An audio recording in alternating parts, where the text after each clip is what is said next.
ഒരു മിനിറ്റേ. എന്താ നിങ്ങളല്ലേ ജലജ? ആണെങ്കിൽ ആണെങ്കിലോ നിങ്ങളല്ലേ ആ പത്രമാറ്റിലെ പാവപ്പെട്ട നയനയും ദേവേനിയും ഒക്കെ ഇട്ട് ബുദ്ധിമുട്ടിക്കുന്നത്? നിന്നെ ഞാൻ ഒന്നേ നോക്കി വെച്ചിരിക്കുക. എന്താണ്? അത് കഥാപാത്രമാണ്. അത് ഞാൻ ശരിക്കും അങ്ങനെയല്ല. നിങ്ങൾ ആ കഥാപാത്രം അല്ലേ? എന്നാ കഥാപാത്രം എന്ന് കുറെ മാലയും ആഭരണമൊക്കെ വാരിയിട്ടുണ്ട് ആൾക്കാരെ ഇങ്ങനെ പേടിപ്പിക്കാനും. പിന്നെ എന്റെ സാരിക്കും മാലയ്ക്കും ഇഷ്ടംപോലെ ആരാധകരുണ്ട്. എന്റെ വീട്ടില് എന്റെ അമ്മയ്ക്കാണെങ്കിൽ ജലജയുടെ സാരി വേണം, ജലജയുടെ മാല വേണം. അത് എന്തോ സഹിക്കാം. എന്റെ അമ്മ നിന്നെ കാണാതിരിക്കും, കൊണ്ടുവന്ന് തരാൻ വേണ്ടി കാത്തിരിക്കുകയാണ്. നിങ്ങൾ എന്താണ് ഇങ്ങനെ ചൂടാകുന്നത്? അപ്പൊ യഥാർത്ഥത്തിൽ അങ്ങനെയല്ലെന്നാണോ പറയുന്നത്? ഞാൻ ഒരിക്കലും എനിക്ക് തോന്നുന്നില്ലല്ലോ.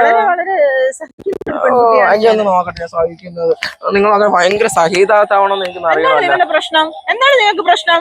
നിങ്ങൾ എന്തിനാണ് ഇങ്ങനത്തെ ക്വസ്റ്റ്യൻ ചോദിക്കാൻ ഇങ്ങോട്ട് വരുന്നത്?